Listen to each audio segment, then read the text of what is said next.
Good morning, everyone. Thank you for joining our webinar this morning. We are hosting an FDA Market Insights webinar on France, and we were joined this morning by Jade from Sutralis. Sutralis are FDA's in-market partner for the French market, and I'm sure many of you already know her or seen her around at exhibitions, etc., and on our webinar calls previously. So the talk this week has been very much the US and trade tariffs, so it's quite good to have a different focus today. And I think Jade is going to talk about the distribution landscape within the French market and a little bit of a focus on private label and branded strategies. So my voice is kind of going, so I'm going to hand over to Jade. We are recording the webinar for you, so we will send around the recording afterwards, and there will be some opportunity for you to put your microphone on at the end and ask Jade any questions while we have her online. So Jade, over to you. Thank you. Hello, everyone. So yes, I'm Jade. I'm working within Sutralis. Just for your information, Sutralis is a French-based company founded in 2006, dedicated to supporting food and beverage brands expanding to the French market. And we specialize in enhancing sales and market presence through our vast network of retail delicatessen stores or food service. We have three main pillars, so strategy, business development, and account management. But if you have any questions, do not hesitate to ask me or to contact me. Let me share some key facts about the French market. So France has 68 million inhabitants, with 81% living in urban areas, including 19% in the Paris region. Inflation on consumer goods is finally slowing down, with a decrease of 0.2% in March 2025 and a decrease of 0.7% compared to 2022. So this deflation is particularly noticeable for chilled self-service products, while remaining less visible for liquids or groceries. French households now spend an average of 484 euros per month on food, compared to 385% in 2022. We don't have yet the figures for 2024, but it's quite a significant increase also regarding the inflation. And France imports about 20% of its food products. So in 2023, food imports amounted to 70 billion euros. And distribution-wise, 60% of food sales come through large and medium-sized stores, while 20% is handled by specialized food shops. Today, so we will see three things. So first, understanding the structure of French distribution channels, then private label versus national brand, which strategy to adopt, so which one, and three best practices for building a successful export strategy. So first, regarding the distribution channels, let's look at the French retail landscape. So there have been some significant changes recently, with Auchan, Intermarché, and Carrefour acquiring Casino supermarkets and hypermarkets. So now the group Casino still have the convenience stores, but no more supermarkets and hypermarkets. That's why their market share decreased between 2023 and 2024. So the current market leader is Leclerc, with 24.2% market share, followed by Carrefour with 20.4%, and Intermarché with 70%. Then you have Système U holds 12.1%, while Auchan has 8.8% of the market. And then you have the discount chains, Lidl and Aldi represent 7.9% and 2.7% respectively, with Casino now reduced to 3.1%, as I said. I've already explained that before in all the webinars, but just to recap, the French retail sector operates under two different systems, so integrated and independent. So the first integrated model with Carrefour, Auchan, Casino, Lidl, and Aldi. They work with a national purchasing center. So you have, in fact, one person in each category to target, but it just in just one national purchasing center, so easier to target. And then the second is the independent model with Leclerc, Système U, and Intermarché. So they have regional purchasing centers.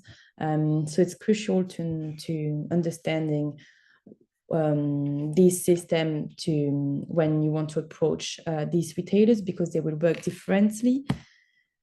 So for the integrated structure, so you have here the organization, an example for Carrefour, an example for Leclerc. But for the integrated ones, I will explain easily. So we go through the headquarters, then they dispatch to the shops. So it's like that. It's not to say that they will push the product if you are in the national center. Maybe you will have to also push directly to the stores to tell them that you have a listing nationally. And for Leclerc, for independent ones, they have different structures. So in fact, they have one headquarter in Paris named Galec, but it's more like for Nestle or Coca-Cola, so the biggest one with big turnovers. So it's the opposite. So we go through the shops, then to the regional centers, and then for the national head office when you are strong enough. So here, for the independent sector, a sales force is really needed, because you will have to target directly each shops in each region. So they will ask approximately for 5 to 10 listing directly in a region to considering a regional listing.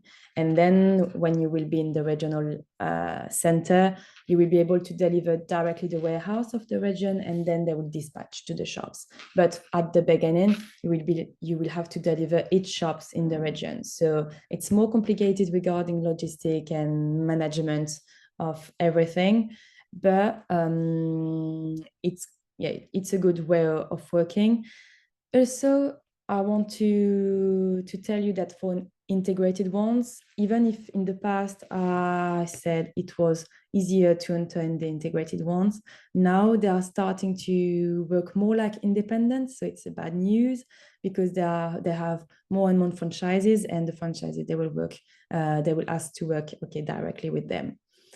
Just for Carrefour, because they all have different ways of working. For Carrefour, if you want to target the national center, and if you work with franchise of Carrefour, you won't, it's a recommendation that don't tell the national center that you work with franchise of Carrefour, because they won't appreciate that, even if they want sales on the market. So yeah, quite complicated, but if you have more questions on each one, do not hesitate to tell me. So when considering retailer profiles, think of them along a spectrum from discount to premium positioning. So your product positioning should align with the appropriate retailer profile. So to tell you, so Monoprix is the premium one in France, but they have less shops than Carrefour, the second premium retailer in France. Then you have Intermarché and Franprix. So if your products have a lot of USPs and you are innovative, etc., then you have a higher price than maybe your competitors, you should target Monoprix or Carrefour, Intermarché. But Leclerc would be complicated, because Leclerc, it's a discounter. So they work a lot with private labels, for example. And Lidl and Aldi, they have a majority of private label products. For example, also Auchan, it's more a follower, so you won't be able really to innovate with them. So they will follow the others. So when you will have a listing with Carrefour or Monoprix, Intermarché, then they will look at it. But even if you don't have any listing yet, they won't be able to innovate, because they don't want to take any risks. And then Intermarché, it's a good one, more regional one because they like to having local products. Yeah. There are two main routes to market for retail sector. So the first is direct. So you can deliver from your warehouse to the customer's warehouse or directly to their stores. For this one, for the direct route, it's recommended to have a sales force, to have a person on the ground or a sales agency to help you managing everything, because it will be complicated to prospect or to reach all the category managers or buyers. Or you have a second route to market, so you can go through a wholesaler, so you can deliver to the distributor's warehouse on DDP terms, or they can pick up the stock on Xbox terms. So it's easier in terms of logistics or in terms of logistic management, but they would take 33% margin. So your product will take 30% margin, and then they will sell to the retailers, and the retailers will add another 35% margin plus VAT. So at the end, if you have a niche product or a premium product, the price could be a tricky thing for the French people at the end if it's too high. For the wholesaler, you have different players. Here are some examples like Solines, Test Distribution, or Fresh Food Village. Regarding the delicatessens, there are over 5,300 delicatessens in France, representing about 5% of total household food consumption. So these stores typically feature both local and international products with a focus on ambient or chilled items. Some specialize in specific categories like cheese or wine, so for the single brand product stores. And you have also some of them who have a specificity in particular countries. So we have Comptoir Irlandais, so they are specializing in Irish products. And then you have also department stores like La Grande Épicerie de Paris, Galerie Lafayette, Galerie Gourmande. Now it's named Epic. They have a lot of international products, and it's a really good window for you to have them. So you won't be able to have a lot of volumes, to be honest, but people will go there to do some gifts or to discover new products, to have some advice. So it will be able for them to discover your products. And you have also pure players, so only online businesses like bienmanger.com or Edelis. It's quite interesting to have them and to consider them. For the different routes to market for the delicatessen, so you have three main approaches. So first, the direct approach, like the retail sector, so delivering from your warehouse to the customer warehouse or stores. Here, it will be for department stores, independent delicatessens, pure players, so you can target all the stores, all the players. But for the logistic, it will be more complicated, and as it will be small volumes, it will be, or you will have more costs than considering a wholesaler or a marketplace. So wholesalers, same as retailers also. You have here Maison Medélis or Au Gourmand or others. I can give you some names also if you want, but you will be able to target department stores or pure players. And marketplace, maybe you already know them, but like Faire and Uncosto, it's increasingly popular.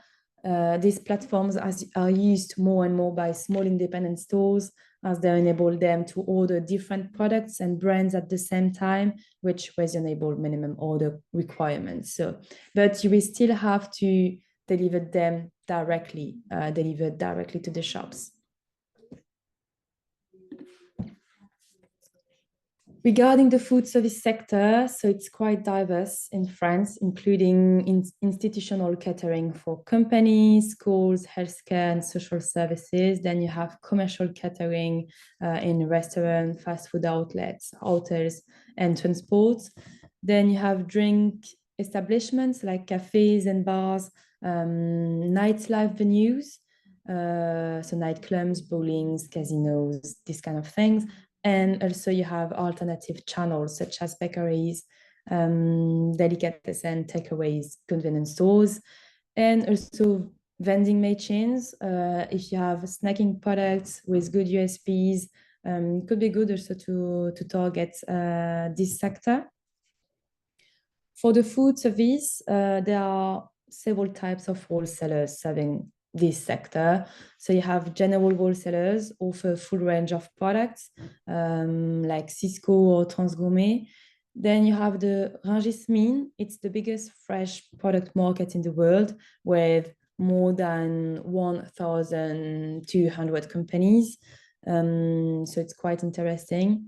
Then you have specialized wholesalers focus on technical products or specific customer types like Foresia snacking. And you have cash and carry operations. They have self-service warehouses offering a complete food, drink, and non-food range where customers visit to make their purchases. Here, like Metro and Promo Cash, they will ask for big formats or bigger formats like jars or these kind of things. That's it for the distribution channels. Now let's discuss the choice between private label and national brand strategies. So private labels now hold 35.4% market share by value, showing growth of 2.6%. This breaks down a standard private labels at 30.1%, so up 2.4%, organic at 1.8% market share, down 2.5%. So it's the only one where we saw a decrease. Then premium at 1.5% market share, up to 3.8%, and first price at 2%, with an increase of 10.4%. So it's really big.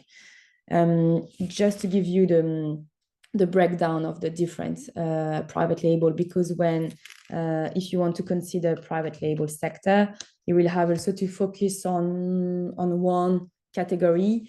And even if, for example, for Monoprix, the premium one, they have also Monoprix private label, and they have a premium one. It's Monoprix Gourmet, and in fact, their prices are not really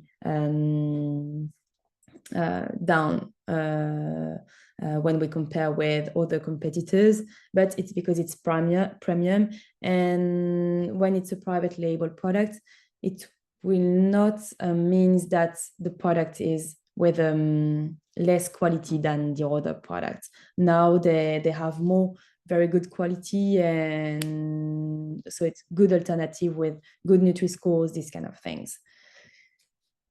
On average, just for your information, a private label product is 25% less expensive than its branded counterpart. So it's important to note that, okay, even if now they have premium private labels, the product will still be cheaper normally, generally, than the others. And okay, you will maybe have, so I will tell you this later, but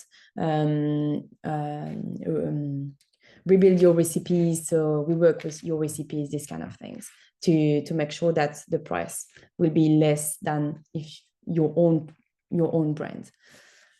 So when choosing between private label and national brand strategies, consider these differences. So national brands leverage brand awareness and customer loyalty, enhance premium image and perceived quality, and are ideal for targeting quality conscious, higher paying consumers. For private labels, they meet consumers' demand for affordable options, increase market share and retailer margins. So that's why also retailers like that. So it's a booming market.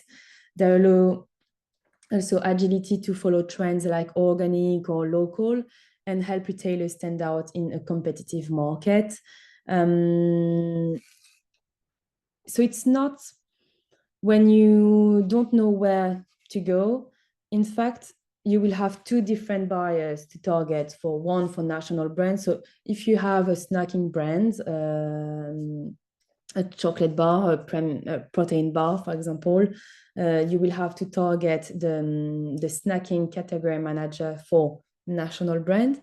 And for the private label, you will have to target another person. So in fact, you don't need to make a choice at the beginning if you don't know where to go or where your product will have more impact. So you can, in fact, contact both and see which one is responding faster or which one is more interested in your product. So yeah, could be interesting to contact both and see how it's going on, what's going on the interest of your product. Just to give you also some information, some general information. Here you can see the total sales of food departments, food aisle, with a value weight and turnover change for each categories on the right, and see the market share in value here for the private label products. So I won't go into detail as you will get the presentation, but you can see which sectors are growing the most in private label, such as dairy, with an increase of 0.8 points, and savory grocery with an increase of 0.6 points. And the category with the highest market share is frozen food. So they have 41% market share. So it's okay, like quite 50-50 with national brands. So interesting to know. And same for non-dairy chilled products or chilled self-service products. They have both 38% market share in value, and then dairy 37% market share. Savory grocery with a good increase, as I said, 30% market share or so. Then grocery in general, 25% market share. The only one with less market share than the others is the beverage sector, with 14% market share. On the others, yeah, it's quite big. Regarding the listing process, because quite different than the national brand listing process. So first, you have to understand retailers' expectations. So they demand high standards in quality, food safety, and price competitiveness. So the key requirements include sanitary compliance, so IFS, BRC certifications. Like, for example, these certifications, they are not mandatory if you want to target your own brand sector. But for the private label, they will ask for it because they are very strict on sanitary safety. Then product quality matching or exceeding market leaders, and competitive pricing to ensure margins and consumer appeal.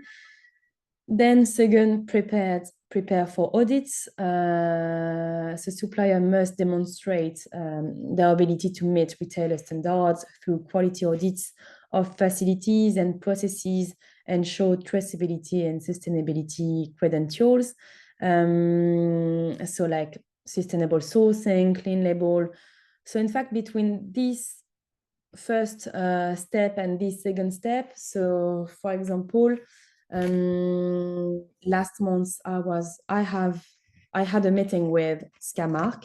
So it's the private label national center of Leclerc, because you won't be able to target. So if for the private label for Leclerc, you will have to target Scamark. So you don't have a regional purchasing center for private label like the SCA for your own product.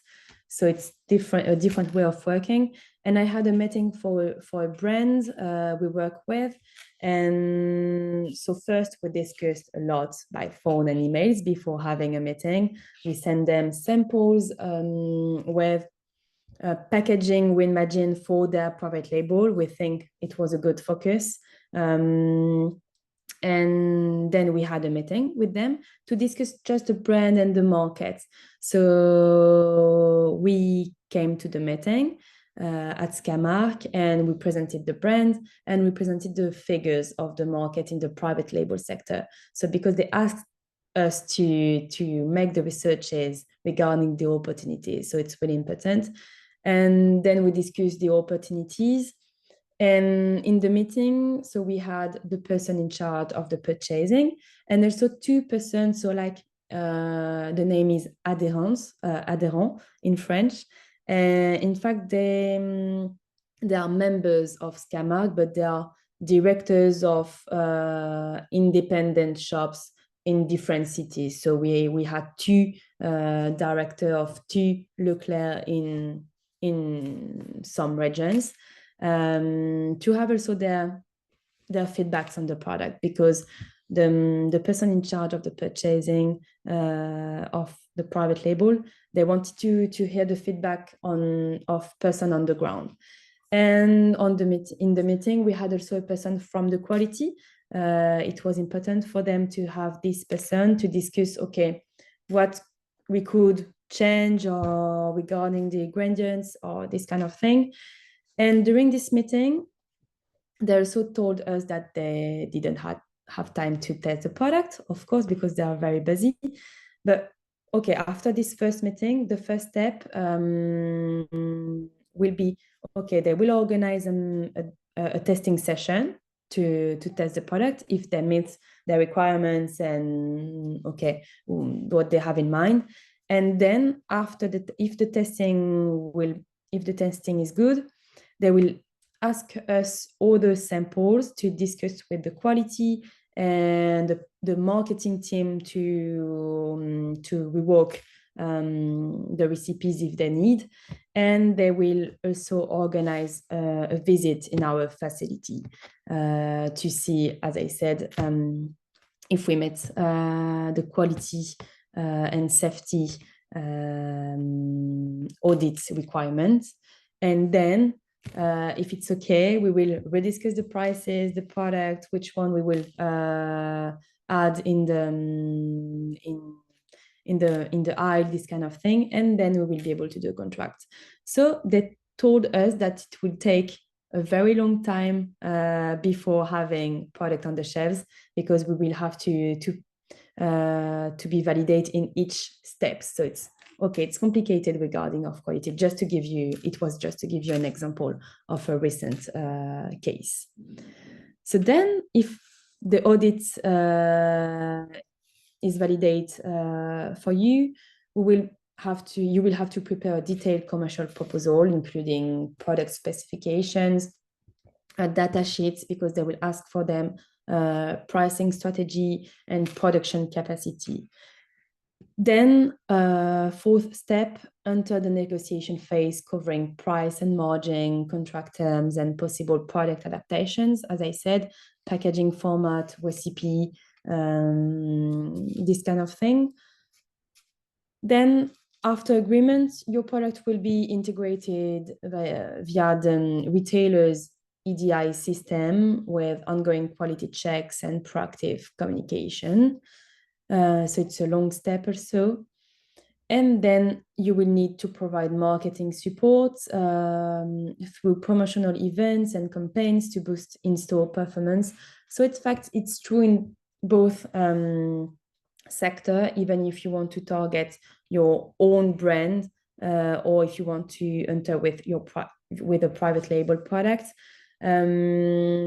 Because if you target with your own brand, they will ask for 2 or 3 promotions per year, so with a maximum of 34%. So it's a low, so you can go further this amount. And so you can buy 2 get 1 free, or 25% off, 35% off, this kind of promotions For the private label sector, there will be even more stronger in the promotion strategy, because they want to be the leader in this category. And also because they will innovate a little bit. For example, we've seen in Intermarché, they have a lot of, now they have more and more offer in the plant-based cheese sector. So they have VioLife, they have Nourish on the aisle, and now they have launched their pâturage, so private label category, their own Eifinserb, so their own spreadable in the plant-based category, with a very good price, good Nutri-Score, because they want to increase their volume and margin in this sector, and they have seen that it works. So yeah, there will be more pushy on promotion, so you will have to be aware about that. For this part, so which one to adopt, private label versus your national brand. So as I said, you can focus both to make sure that you can differentiate from your own product, from your own brand and private label. It could be just with the recipe. So regarding the raw materials, if you can have a raw material cheaper or than your brand, your own brand, just to differentiate your product, because you won't be able to offer in your same recipe, to be honest, because you won't be able to meet even if you have a lot of margin already, you won't be able to meet the price requirement. Yeah, it's what I could say for you. But yeah, you can target both or directly choose at the beginning if you know that it will be complicated because you have a very niche product. Maybe private label could be a good idea because they want to innovate more and more. Or you can also wait for tenders, because sometimes they have tenders on different categories. Now let's move on the best practices for building a successful export strategy. So how to prepare for export to France. So I'm sure you already know that and you know how to do it. And so I will be quick on this part, but take your time and get support. It's the key because in the French market, it's very long. So as I said, for the private label, it could take 1 year between the first meeting and the moment you are on the shelf. And same if you are targeting for your own brand, it could take 6 months between the agreement and the moment you are on the shelf. So it's very long. So you have to be patient and know that yes, it's an investment.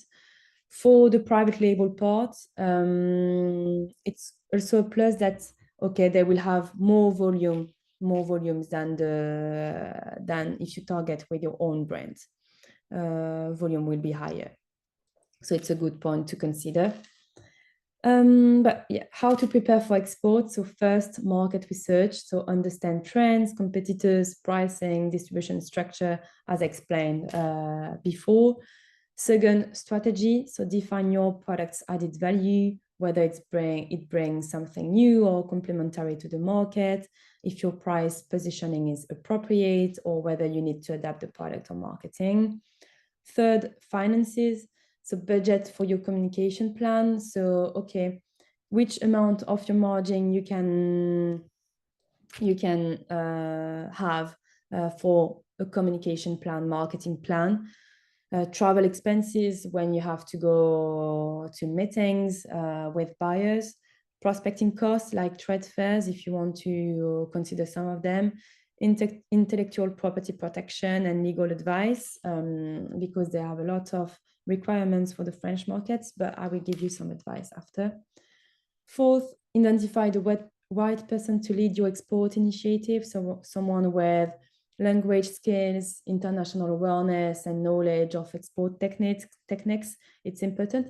and of course, someone who has time to entering a new market, because if it's a person who are going in all the markets, so Germany, Austria, France, Spain, so it's possible, but maybe you don't have time to manage all the prospection work, all the follow-ups, and also after, and the best part, all the sales and orders. And then fifth, cultural understanding. So take time to understand cultural differences that may impact your success. So it's true that between, United Kingdom and France, we have some differences, but it's quite similar. So it's easier than going to maybe Japan or Asia. So there are several mandatory documents for exporting to France. So first, an export. So I'm not an expert in all of these specificities, but just to give you what I know on the market. So an export declaration that informs French customs of the nature and quantity of your food product. Then a commercial invoice detailing the exported food product with quantity, unit price, total price, payment terms, and contact details. Then a packing list to identify and track packages during transport, describing the contents of each package, and a certificate of origin certifying that the products are made in a specific country. It's really important.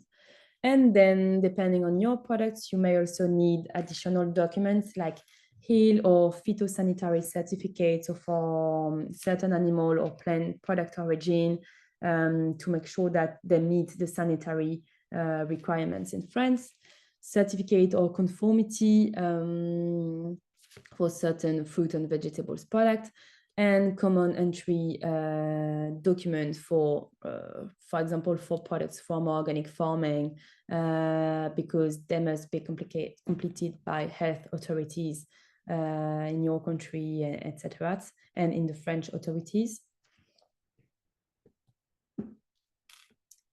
It's also good to know some info regarding VAT and packaging regulations. So for regarding the VAT, the standard rate in France is 20% for the most of the goods and services.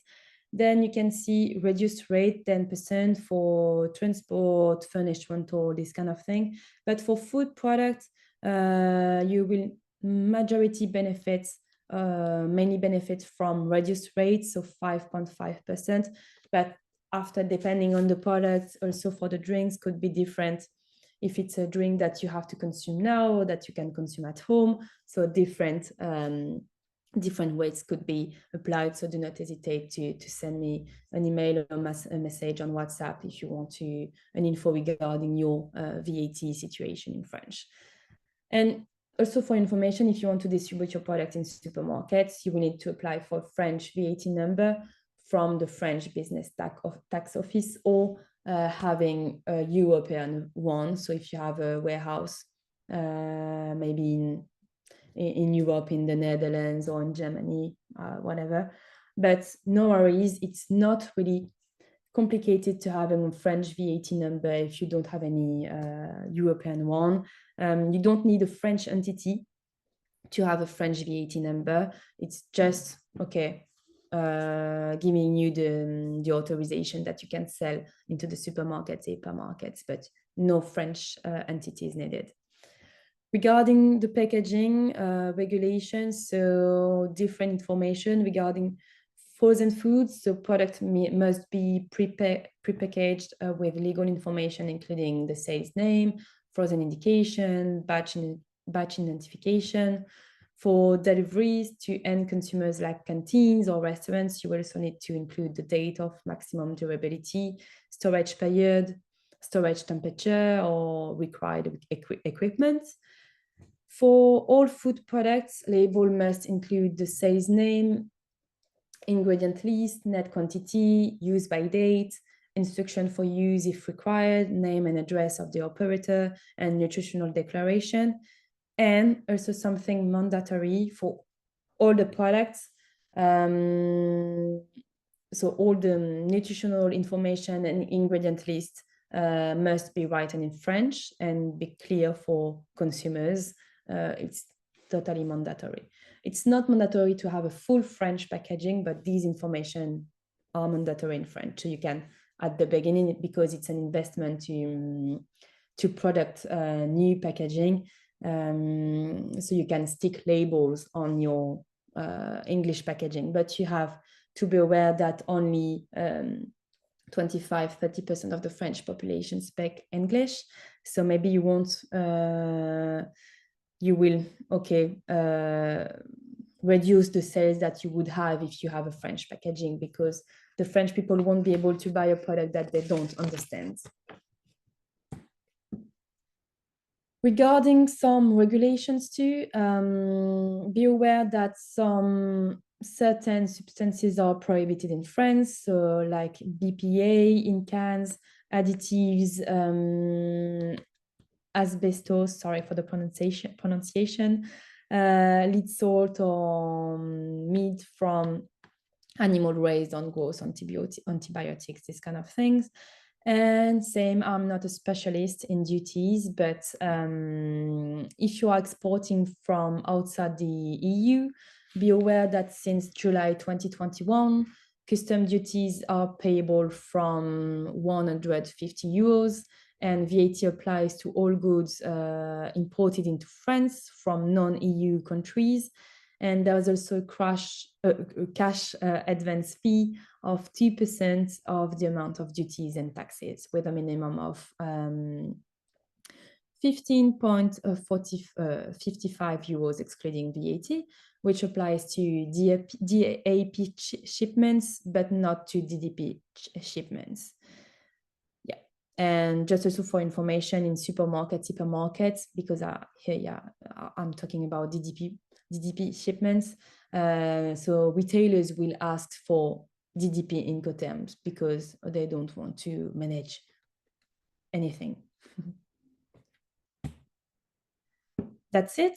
Thank you for your attention, and I hope this information has provided you with valuable insights into successfully navigating the French food market. If you have any question, do not hesitate. Oh, thank you, Jade. That was brilliant. Yeah, no, that was really informative, very detailed, and really good to have those last few slides just to remind about the sort of important things, which obviously some people find it quite hard to find those pieces of information, and have it all in one place is brilliant. If anybody does have a question for Jade, if you just want to come off mute and fire away. Paul, over to you. Hi, Jade. Can everyone hear me? Yeah. Yes. Okay, great. Thanks for the presentation. Enjoyed it. Paul from Tokyo. Just curious on two things. One is there, I'm sure we have to, and apologies if you mentioned it, but is there, a typical trade spend? So to pay for listing fees or discounts or things like that, is there a rule of thumb? And then the second question is, you talk about cultural differences. I see that a lot in Japan too, but is there any sort of mistake that you see again and again? That would be interesting to hear. Yeah. So thank you for this question. Nice to meet you. Regarding your first question, there is no listing fee in France, just for you to know. But it's true that, okay, there is no listing fee, but they will ask for promotions and marketing, a communication plan. So 2 or 3 promotions per year. And in fact, it's up to the supplier to pay, the differences. So no listing fee, but you have to pay the discount you will do, and they will ask for it. Sorry, I can't hear you. You're on mute. What is the typical, say, percent spend for 3 or 4 promotions per year? Do you know? Good question. So Okay. depending on Probably depends on the category. Yeah, depends on the category and on the promotion you will do. So for example, if you 2 promotion is good to start with, if you can't do 3, and if you are doing 20% off or 30% off, it's really good. The maximum is 34. Okay, so if you are doing, So depending on your prices, depending on the sales, depending on everything. But if you are doing a 20% off, so you will have to pay the difference of the 20%. That's it. Okay. But you have to calculate regarding your prices. And I hope, yeah, you have the answer of this first question. Good. And for your second question, regarding the cultural differences. So regarding the mistakes, it's not really a mistake, but the majority of the brand I speak with, they are telling me, okay, it's very long on the French market. We don't have any feedbacks. So when we work also, because we work for brands, so we prospect for the brands, and they are telling us, okay, we don't have any feedback that we expected. So in 1 month, we wanted 1 or 2 meetings in the first 3 months. In Belgium, it's really quick. They are just telling me, yes, and I want this, and I have these sales directly. And a lot of them, they are not understanding that the French market is totally different. And yes, it's long. So if we start prospecting in April, we won't be able to have a listing in May or June. It's not possible. And for example, in Belgium, yes, they can have it. They can directly say yes, okay, and go. But yeah, that's the main one. Super, thank you. You're welcome. So, sorry, I'm on mute now as well. Has anybody else got any questions for Jade? Hi. Hi, yeah. We have bottled water, and one of the big challenges we have is our current distributor, which is more national, is good in retail, but not very good in HoReCa, in food service. Would you suggest having 2 different distribution strategies, and wholesalers to assist in different channels? Yeah, so of course, yeah, if you don't have any exclusivity with your distributor at the moment, yes, I would suggest to have another one specialized in the HoReCa sector. Yeah, you can totally have different distributors if you don't have any exclusivity, and I suggest to do it. Yeah. In addition to that, we also have gin brands. Is there any distributors that can work across spirits and non-alcoholic beverages that service both channels, or? Yes, I don't remember the name yet, so I can ask to the team just after, but I know that there is a distributor specializing in the alcoholic market and also non-alcoholic beverages, so it could be good to have this. But sorry, I can't remember the name. I will note it. Okay. And one last question, if you don't mind. No. You also talked about innovation, Yeah. that especially the premium retail markets, Monoprix of this world, etc. Is it innovation in packaging as well as the actual product? Because obviously now, one of the reasons I asked, now with PET or plastic bottles and the cap restrictions and not being able to come off, one of the things that we're seeing globally is a large rise in aluminium format, whether that be cans or bottles. Is that something that you're seeing a trend of in Europe? Because some places do and some places aren't interested at the moment. Yes, absolutely. So regarding innovation, it's just not in terms of recipe or just if you have a niche product. So yeah, it could be also regarding the formats. And it's true that in France we see also this trend regarding water or bottles. Like we have an increase of aluminium and also glass bottles. Because regarding the sustainability, we have an increase of this concern. So yeah, of course. And so if you're in the water sector, right? Okay. We actually have water, spirits, and we are in the process of relaunching our premium mixer range as well. Okay, because I have seen also some figures regarding this market recently. So if you just send me some info regarding your brand, I can send you some info regarding this market. Perfect. I've got your email address from the front page, and WhatsApp was the mobile number, the 06 number. Yeah. I'll send an email round afterwards with Jade's contact details and also the slides and a recording of the presentation as well. So yeah, do fire away any questions if you've got anything else. Does anybody else have any questions before we sign off? No, I think it looks like we're done. Paul, did you want to raise one more thing? I was just going to say thanks. Ah, that's okay. Yeah, so yeah, thanks, Jade. That was really informative. And like I said, we will be sending out the recording afterwards with all Jade's contact details. So do go ahead and ask her any questions. But yeah, so thanks, Jade, and thank you everybody for joining, and have a great day. And I'm sure I'll see you all soon. Thank you very much. Thank Have a good day. you. Bye. Bye-bye.